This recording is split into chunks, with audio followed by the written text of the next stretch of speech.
Следующим комплектом в работу зашли 16 диски. Диски полностью песочили, поубирали повреждения, подготовили к покраске. Сейчас наносим светлую грунтовую подложку.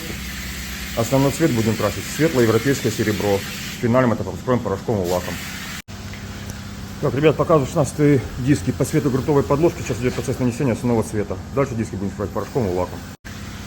Так, ребят, прошел цикл печи, 16 диски выехали под основным цветом. Сейчас идет процесс нанесения порошкового лака. В конце видео покажу готовый результат. Прошел финальный цикл печи, показываю готовый результат комплекта 16 ремонтных дисков. В основном цвете светлое европейское серебро. Все получилось хорошо.